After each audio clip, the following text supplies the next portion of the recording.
नमस्कार दोस्तों, कैसे हो। मैं मानसरोवर विद्या विहार सूरत से चौहान कौशिक। दोस्तों, आज हम कक्षा 10 में एकम नंबर 10 मतलब चैप्टर 10 नेताजी का चश्मा, यह चैप्टर का अभ्यास करने वाले हैं। हम इस चैप्टर को देखें उससे पहले इस चैप्टर के जो लेखक हैं उनके बारे में थोड़ी जानकारी प्राप्त करें। स्वयं प्रकाश का जन्म सन 1947 में इंदौर मध्य प्रदेश में हुआ। मैकेनिकल इंजीनियर की पढ़ाई करके एक औद्योगिक प्रतिष्ठान में नौकरी करने वाले स्वयं प्रकाश का बचपन और नौकरी का बड़ा हिस्सा राजस्थान में बीता। फिलहाल स्वैच्छिक सेवानिवृत्ति के बाद वे भोपाल में रहते हैं और वसुधा पत्रिका के संपादन से जुड़े हैं। 8वें दशक में उभरे स्वयं प्रकाश आज समकालीन कहानी के महत्वपूर्ण हस्ताक्षर है। उनके 13 कहानी संग्रह प्रकाशित हो चुके हैं, जिनमें सूरज कब निकलेगा, आएंगे अच्छे दिन भी, आदमी जात का आदमी और संधान उल्लेखनीय है। उनके बीच में विनय और ईंधन उपन्यास चर्चित रहे हैं। उन्हें पहल सम्मान, बनमाली पुरस्कार, राजस्थान साहित्य अकादमी पुरस्कार आदि पुरस्कारों से पुरस्कृत किया जा चुका है। मध्यम वर्गीय जीवन के कुशल चितेरे स्वयं प्रकाश की कहानियों में वर्ग शोषण के विरुद्ध चेतना है, तो हमारे सामाजिक जीवन में जाति, संप्रदाय और लिंग के आधार पर हो रहे भेदभाव के खिलाफ प्रतिकार का स्वर भी है। रोचक किस्सा गोई शैली में लिखी गई उनकी कहानियाँ हिंदी की वाचिक परंपरा को समृद्ध करती है। चारों ओर सीमाओं से घिरे भूभाग का नाम ही देश नहीं होता। देश बनता है उसमें रहने वाले सभी नागरिकों, नदियों, पहाड़ों, पेड़ पौधों, वनस्पतियों, पशु पक्षियों से और इन सब से प्रेम करने वाले तथा इनकी समृद्धि के लिए प्रयास करने का नाम देशभक्ति है। नेताजी का चश्मा कहानी कैप्टन चश्मे वाले के माध्यम से देश के करोड़ों नागरिकों के योगदान को रेखांकित करती है, जो इस देश के निर्माण में अपने अपने तरीके से सहयोग करते हैं।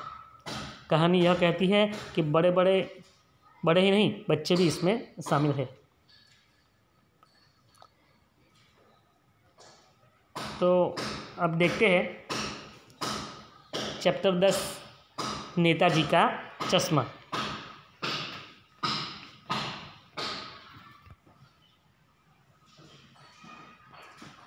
दोस्तों, यह चैप्टर का जो शीर्षक है वही हमें बहुत कुछ कह जाता है। इसमें बात किसकी रही होगी, क्योंकि हम भी नेताजी के नाम से किसको जानते हैं, सुभाष चंद्र बोस को। तो देखते हैं स्वयं प्रकाश जी द्वारा लिखित। हलदार साहब को हर 15वें दिन कंपनी के काम के सिलसिले में उस कस्बे से गुजरना पड़ता था। कस्बा बहुत बड़ा नहीं था, कस्बा मतलब गांव, जिससे पक्का मकान कहा जा सके वैसे कुछ ही मकान, और जिसे बाजार कहा जा सके वैसा एक ही बाजार था। कस्बे में एक लड़कों का स्कूल, एक लड़कियों का स्कूल, एक सीमेंट का छोटा सा कारखाना, 2 ओपन एयर सिनेमा घर और एक ठो नगर पालिका भी थी। नगर पालिका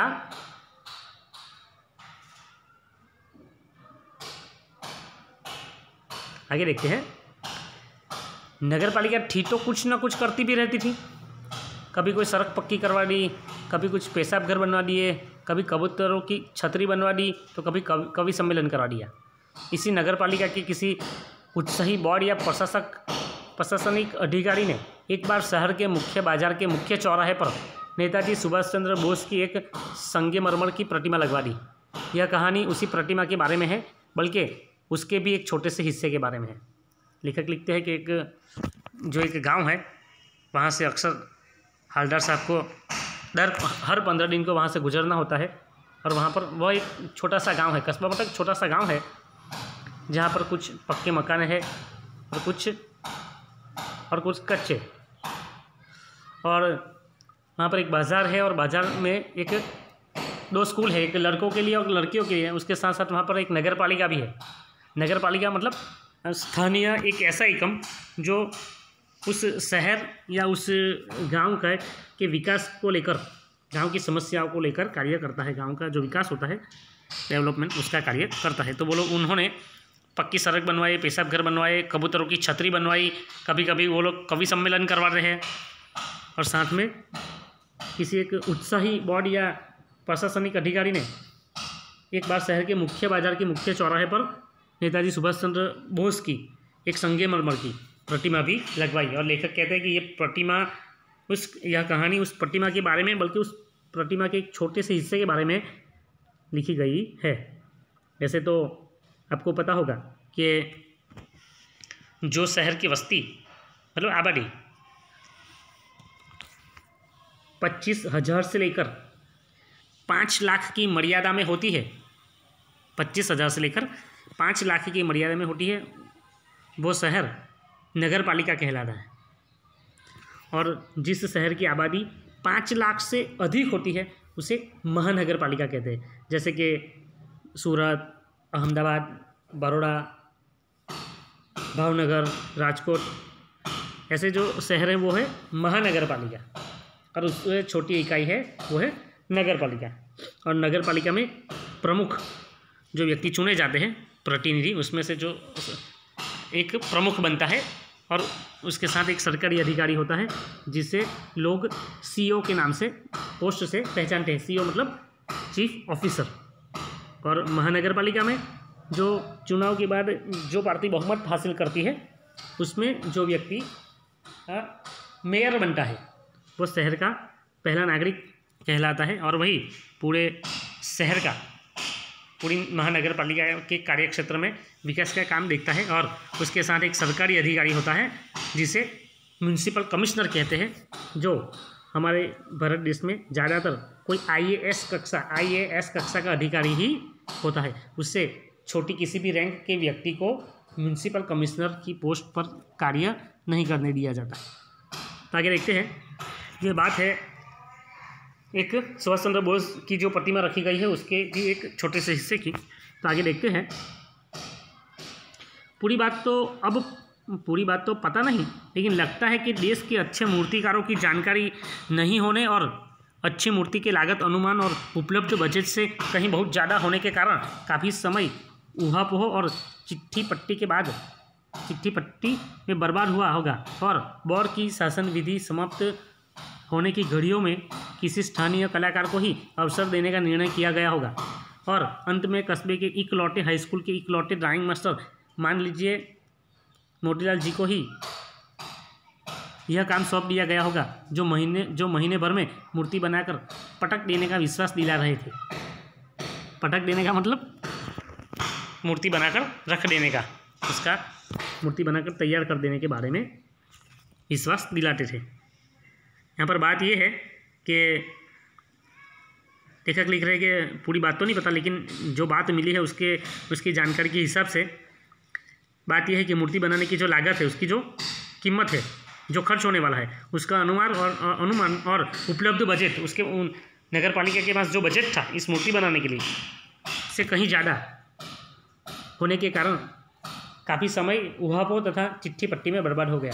यह मूर्ति बनाने में जो खर्च आने वाला है वो इस बजट से काफ़ी ज़्यादा था, इसलिए ज़्यादातर समय इसकी जो चर्चा है उसमें ही चर्चा करने में ही बीत गया। और जैसे ही ये शासनवती जो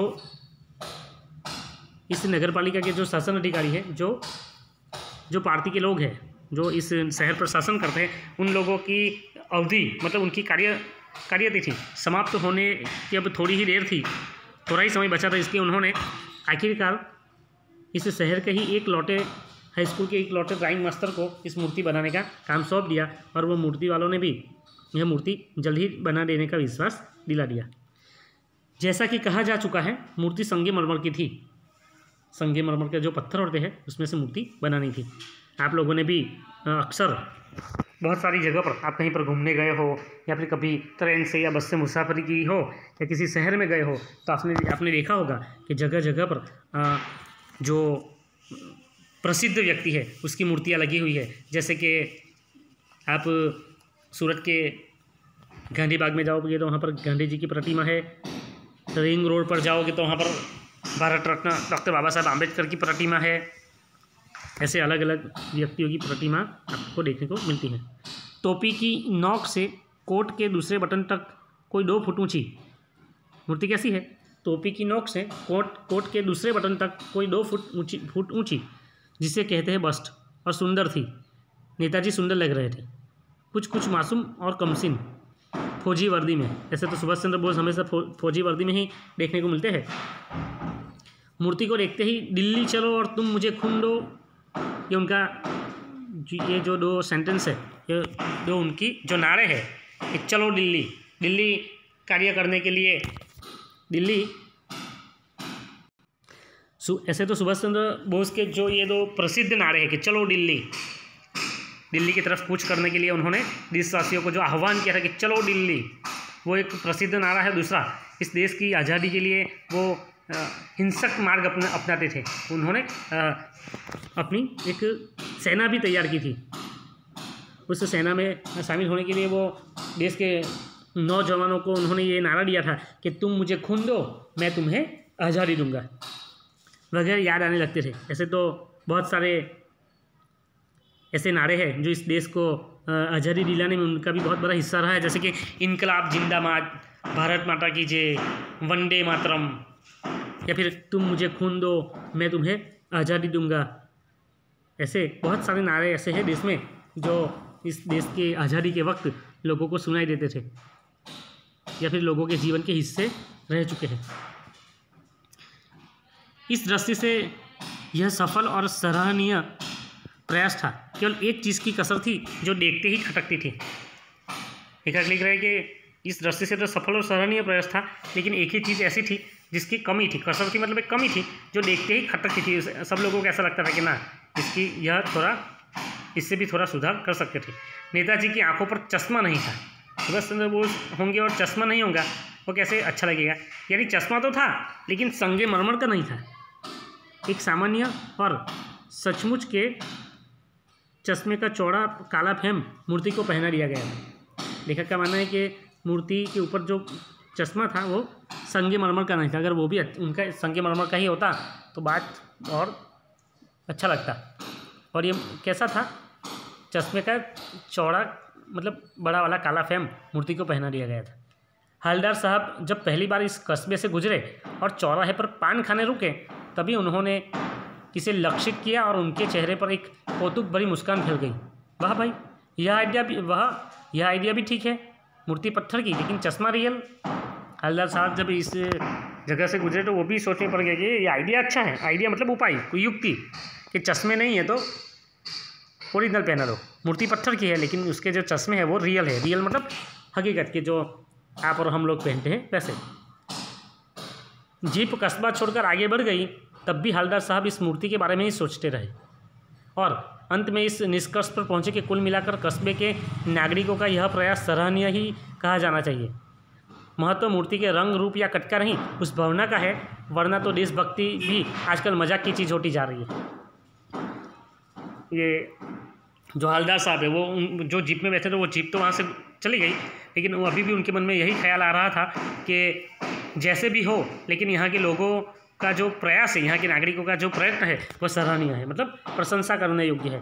क्योंकि मूर्ति का रंग रूप कद जैसा भी हो उसकी कोई बात नहीं, लेकिन यहाँ के लोगों की जो भावना है, लोगों के मन में जो देशभक्ति है, वो और कहीं पर नहीं देखने को मिलती। क्योंकि आजकल हमारे देश में देशभक्ति भी मजाक बन चुकी है, क्योंकि लोग बात बात पर अब मजाक उड़ाते हैं।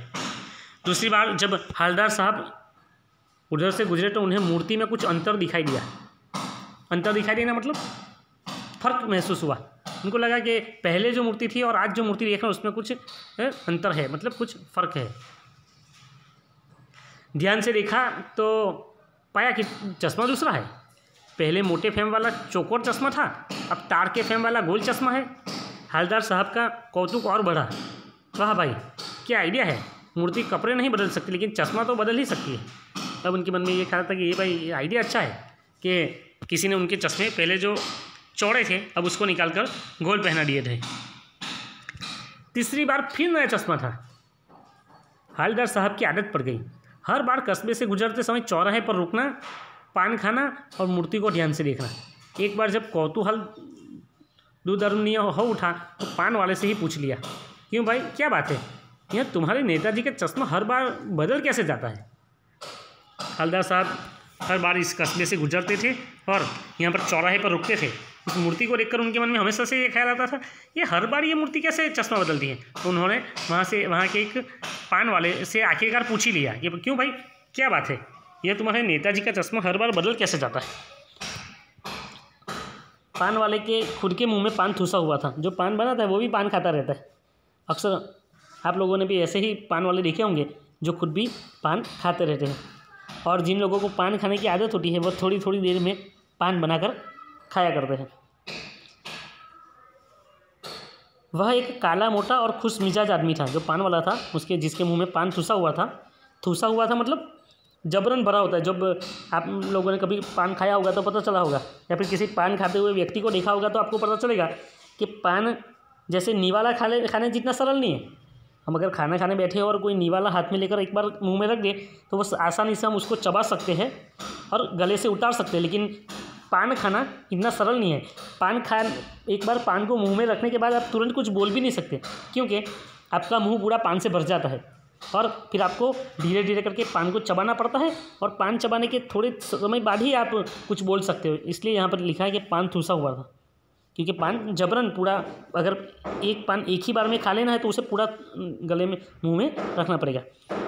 वह एक काला मोटा और खुश मिजाज आदमी था। कैसा वह पान वाला कैसा था जिसके मुंह में पान ठूसा था? वह काला था, मोटा था और खुश मिजाज था। हवलदार साहब का प्रश्न सुनकर वह आंखों ही आंखों में हंसा। ऐसे तो चेहरे पर हंसी होती है, लेकिन हमारी आंखें होती है वो हमेशा से हमें बता देती है, क्योंकि ऐसा कहा जाता है कि इंसान अगर कुछ बोलता नहीं है तो उसका चेहरा उसके दिल का हाल बता देता है, और जब वो चेहरे से भी हालों को छुपाना चाहता है तो उसकी आंखें सच बयां कर देती है। उसकी तौंद थिरकी, तौंद मतलब जो बड़ा हुआ जो उसका पेट था वो हिलने लगा। पीछे घूमकर उसने दुकान के नीचे पान थूका और अपनी लाल काली बत्ती सी दिखाकर बोला, लाल काली बत्ती सी मतलब लाल और काले रंग जैसे उसके दांत, जो ज़्यादा पान खाने से या फिर ज़्यादा गुटखा खाने से लोगों के दांत जो काले और लाल हो जाते हैं, ऐसे दांत दिखाकर बोला, कैप्टन चश्मे वाला करता है। कैप्टन चश्मे वाला करता है, क्या करता है? हवलदार साहब कुछ समझ नहीं पाए। चश्मा चेंज कर देता है, पान वाले ने समझाया। क्या मतलब, क्यों चेंज कर देता है? हवलदार साहब अब भी नहीं समझ पाए। कोई गिराक आ गया समझो, गिराक मतलब ग्राहक, उसको चौड़े चौखट चाहिए, तो कैप्टन किधर से लाएगा? तो उसको मूर्ति वाले दे दिया, उधर दूसरा बिठा दिया। वो कहता है कि यह चश्मा जो है वो एक नया ग्राहक आया था जिसे चौड़े चौखट के चश्मे चाहिए थे, तो कैप्टन तो किधर से लाता? तो उसको मूर्ति वाले दे दिए और उसकी जगह दूसरे बिठा दिए। अब हवलदार साहब को बात कुछ समझ में आई। एक चश्मे वाला है जिसका नाम कैप्टन है, उसे नेताजी की बगैर चश्मे वाली मूर्ति बूढ़ी लगती है। क्या है बात? एक चश्मे वाला है जिसका नाम कैप्टन है, उसे नेताजी की बगैर चश्मे वाली मतलब बिना चश्मे वाली मूर्ति बूढ़ी लगती है, जो अच्छी नहीं लगती, बल्कि आहत करती है। आहत करता है मतलब दुख पहुंचाती है, दुखी करती है, मानो चश्मे के बगैर नेताजी को असुविधा हो रही हो। जिस व्यक्ति को आप अपने घर में देखते होंगे कि दादाजी या दादी या फिर हमारी मम्मी हो या पापा, जो लोग हमेशा से चश्मे पहनते हो, अगर उनको बिना चश्मे से कुछ काम दिया जाए तो उन लोगों को असुविधा हो जाती है, क्योंकि चश्मे पहनकर काम करना उनकी आदत हो चुकी है। और चश्मा कौन व्यक्ति पहनता है? पहले के समय में चश्मे पहनना सिर्फ अपनी सुविधा के लिए था। जैसे कि किसी भी व्यक्ति को आपने अक्सर देखा होगा कि जो व्यक्ति हमेशा चश्मा पहनता है उसको अगर बिना चश्मे को कोई काम दे दिया जाए तो उसके लिए बहुत असुविधा होती है, उलझन हो जाती है, क्योंकि चश्मे के बिना देखना, सही तरीके से देखना उनके लिए संभव नहीं होता। और पहले के समय में लोग चश्मे का इस्तेमाल इसलिए करते थे कि ताकि उन लोगों की आंखें जो थी वो थोड़ी कमज़ोर हो जाती है, इसलिए आंखें चश्मे पहनते थे। लेकिन आज का ज़माना उस ज़माने से थोड़ा आगे बढ़ गया है, तो आज लोग अपने शौक़ के खातिर चश्मे पहनते हैं। एक चश्मे वाला है जिसका नाम कैप्टन है, उसे नेताजी की बगैर चश्मे वाली मूर्ति बुरी लगती है, बल्कि आहत करती है, मतलब दुखी करती है, मानो चश्मे के बगैर नेताजी को असुविधा हो रही हो। इसलिए वह अपनी छोटी सी दुकान में उपलब्ध गिने चुने फ्रेमों में से एक नेताजी की मूर्ति पर फिट कर देता है। उस पान वाले ने इस हलदर साहब को कह दिया कि जो सामने वाली दुकान है छोटी सी, उसमें वो आदमी जो कैप्टन है वो चश्मे बेचने का काम करता है, उसकी फ्रेम बेचने का काम करता है। उसमें से वो कोई भी एक फ्रेम लाकर नेताजी की मूर्ति पर फिट कर देता है। लेकिन जब कोई ग्राहक आता है और उसे वैसे ही फ्रेम की दरकार होती है जैसा मूर्ति पर लगा है, तो वह कैप्टन चश्मे वाला मूर्ति पर लगा फ्रेम संभवतः नेताजी से क्षमा मांगते हुए लाकर ग्राहक को दे देता है और बाद में नेताजी को दूसरी फ्रेम लगा देता है। वाह भाई, क्या क्या आइडिया है। यहाँ पर हमें कैप्टन चश्मे वाले की जो नेताजी के प्रति लगाव है और जो भावना है वो देखने को मिलती है। वो चाहे कैप्टन नेताजी की जो प्रतिमा है उसमें से ऊपर से भले वो चश्मा निकाल लेता हो, लेकिन वो कभी भी उनको बिना चश्मे के नहीं रहने देता। लेकिन भाई एक बात अभी भी समझ में नहीं आई। हवलदार साहब ने पान वाले से फिर पूछा, तो बात ये थी कि लेकिन भाई एक बात अब भी समझ में नहीं आई। हवलदार साहब ने पान वाले से फिर पूछा, नेताजी का ओरिजिनल चश्मा कहाँ गया। हवलदार साहब वो पान वाले से ही पूछ रहे थे कि भाई वो उनका ओरिजिनल चश्मा, मतलब जो उस प्रतिमा के साथ था, वो चश्मा कहाँ गया। पान वाला दूसरा पान मुंह में ठूस चुका था। दोपहर का समय था, मतलब दोपहर का। दुकान पर भीड़ भाड़ अधिक नहीं थी। दोपहर के समय ऐसे भी हर जगह पर भीड़ भाड़ कम ही होती है। वह फिर आंखों ही आंखों में हंसा। उसकी तौन थिरकी। कट्ठे की डंडी फेंक पीछे मुड़कर उसने नीचे पीक ठुकी और मुस्कुराता हुआ बोला, मास्टर बनाना भूल गया।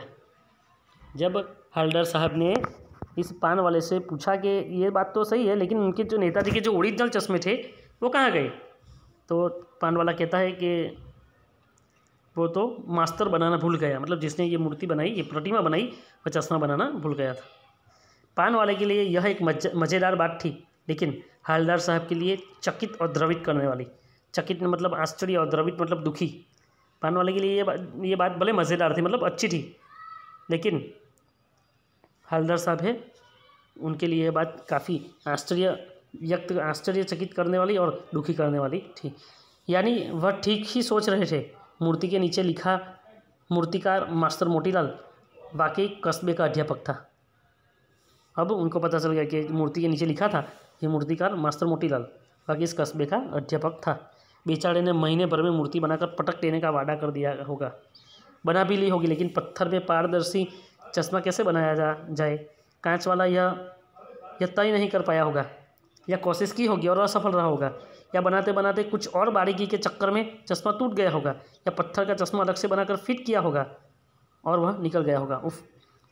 अब हवलदार साहब बहुत कुछ सोचते हैं कि ऐसा हुआ होगा कि कम समय में यह मूर्ति बनानी थी, इसलिए उसने मूर्ति बना दी, और फिर वो पारदर्शी चश्मा कैसे बनाए यह तय करना मुश्किल था। लेकिन अगर ऐसा भी हो सकता है कि उसने कांच वाले पारदर्शी चश्मा कैसे बनाया जाए और कांच वाला तय नहीं कर पा रहा होगा, या कोशिश की होगी और असफल रहा होगा, ऐसा भी हो सकता है।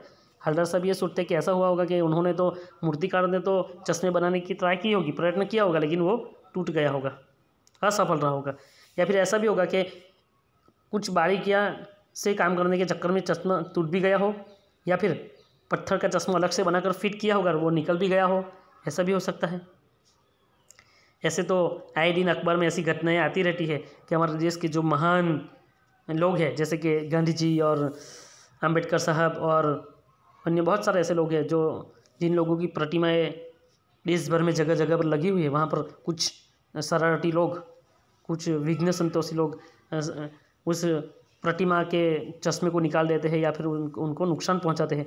ऐसे लोग भी हमारे ही समाज के, हमारे ही देश के लोग मौजूद हैं, और ऐसे ही लोगों में से कोई ऐसा व्यक्ति होगा जिसने उसे निकाल दिया होगा। हवलदार साहब को यह सब कुछ बड़ा विचित्र और कौतुक भरा लग रहा था। इन्हीं ख्यालों में खोए पान के पैसे चुकाकर चश्मे वाले की देशभक्ति के समक्ष नतमस्तक होते हुए वह जीप की तरफ चले, फिर रुके, पीछे मुड़े और पान वाले से जाकर पूछा, क्या कैप्टन चश्मे वाला नेताजी का साथी है या आज़ाद हिंद फौज का भूतपूर्व सिपाही। जो ये हवलदार साहब है वो कुछ विचित्र और कौतुक भरी बातें सुनकर, क्योंकि बहुत विचित्र भरी बात लग रही थी ये, और इन्हीं ख्यालों में खोए हुए वो पान के पैसे चुकाकर चश्मे वाले की देशभक्ति के समक्ष अपने नतमस्तक मतलब सिर झुकाते हुए वह जीप की तरफ चल अपने वाहन की ओर चल दिए। फिर वापस उनके मन में कुछ ख्याल आए और वो रुके, फिर पीछे मुड़े और पान वाले से जाकर पूछा, क्या कैप्टन चश्मे वाला नेताजी का साथी है? उनसे रहा नहीं गया और उन्होंने पूछ लिया कि ये जो कैप्टन है चश्मे वाला वो नेताजी का साथी था। यह आज़ाद हिंद फौज का भूतपूर्व सिपाही, सुभाष चंद्र बोस ने जो सेना बनाई थी आज़ाद हिंद फौज, उसका कोई सिपाही था। पान वाला नया पान खा रहा था। जो पान वाला एक पान ठुक कर दूसरा पान खा रहा है। पान पकड़े अपने हाथ को मुंह से 1.5 इंच दूर रोककर उसने हवलदार साहब को ध्यान से देखा। पान वाला नया पान खा रहा था। पान पकड़े अपने हाथ को मुंह से 1.5 इंच दूर रखकर उसने हवलदार साहब को बहुत ध्यान से देखा। फिर अपनी लाल काली बत्ती से दिखाई और मुस्कुराकर बोला, नहीं साहब, वो लंगड़ा क्या फौज में जाएगा? पागल है पागल। वो देखो वो आ रहा है, आप उसी से बात कर लो, फोटो छपवा दो उसका कहीं। वो पान वाला उस कैप्टन चश्मे वाले की मजाक उड़ाता हुआ कहता है हवलदार साहब के, कि साहब ऐसा कुछ नहीं है, ऐसा कुछ नहीं है, वो लंगड़ा क्या जाएगा फौज में, पागल है पागल। वो देखो वो आ रहा है, आप उसी से बात कर लो, उसकी फ़ोटो छपवा दो। ऐसा कहकर वो कैप्टन चश्मे वाले की मजाक उड़ाता है। हवलदार साहब को पान वाले द्वारा एक देशभक्त का इस तरह मजाक उड़ाया जाना अच्छा नहीं लगा। मुड़कर देखा तो अवाक रह गया। एक बेहद बूढ़ा मरियल सा लंगड़ा आदमी, सिर पर गंधी टोपी और आंखों पर काला चश्मा लगाए, एक हाथ में एक छोटी सी संदूकची और दूसरे हाथ में एक बांस पर टंगे बहुत से चश्मे लिए अभी एक गली से निकला था और अब एक बंद दुकान के सहारे अपना बांस टिका रहा था। तो इस बेचारे की दुकान भी नहीं, फेरी लगाता है। हवलदार साहब चक्कर में पड़ गए। पूछना चाहते थे, इसे कैप्टन क्यों कहते हैं? क्या यही इसका वास्तविक नाम है? लेकिन पान वाले ने साफ बता दिया था कि अब वह इस बारे में और बात करने को तैयार नहीं। ड्राइवर भी बेचैन हो रहा था, काम भी था। हवलदार साहब जीप में बैठकर चले गए। अब बात ये हो रही है कि हवलदार साहब ये सोच रहे थे कि वो पान वाले ने बता दिया कि जो आप जिसकी बात कर रहे हैं कैप्टन चश्मे वाले की, वो सामने से आ रहा है, वही व्यक्ति है। तो उस तरफ मुड़कर देखा तो पता चला कि उन्होंने हवलदार साहब को यह बात पसंद नहीं आई कि कोई एक पान वाला किसी हमारे देश के किसी एक अच्छे नागरिक देशभक्त व्यक्ति की मजाक उड़ाए। और वो मुड़कर देखा तो अवाक रह गए, मतलब आश्चर्यचकित रह गए कि एक बेहद बूढ़ा, मतलब जिसकी उम्र हो चुकी है ऐसा, मरियल मतलब कमज़ोर सा लंगड़ा आदमी, सिर पर गंधी टोपी, पहले के ज़माने में लोग गंधी टोपी पहनते थे, और आँखों पर काला चश्मा लगाए, एक हाथ में छोटी सी संदूक और दूसरे हाथ में एक बांस पर टंगे बहुत से चश्मे के लिए अभी गली से निकला था और अब एक बंद दुकान के सहारे अपने बांस टिका रहा था। और सच बोले तो इसकी कोई दुकान भी नहीं थी, ये तो फेरी लगाता था। हवलदार साहब चक्कर में पड़ गए। पूछना चाहते थे कि इसे कैप्टन क्यों कहते हैं, यही उसका नाम है, ये सब वो पूछना चाहते थे, लेकिन पान वाले ने उन्हें साफ साफ मना कर दिया कि आप इसके बारे में कुछ मत पूछिए, अब मुझे आपको इसके बारे में कुछ बताना नहीं था। और दूसरी बात ये थी कि हवलदार साहब का ड्राइवर था, वो भी बहुत बेचैन हो रहा था, क्योंकि उसे भी अभी और कुछ बहुत सारे काम करने थे। दोस्तों अभी हमने नेताजी के चश्मे की कहानी में आज हम यहाँ पर रुक रहे हैं। आगे की वीडियो में मिलेंगे, तब तक आपको यह जो कहानी है उसे पूरी एक बार फिर से पढ़ लेनी है और आगे की जो कहानी है मैं आपको आगे की वीडियो में समझाऊँगा। तब तक के लिए नमस्कार।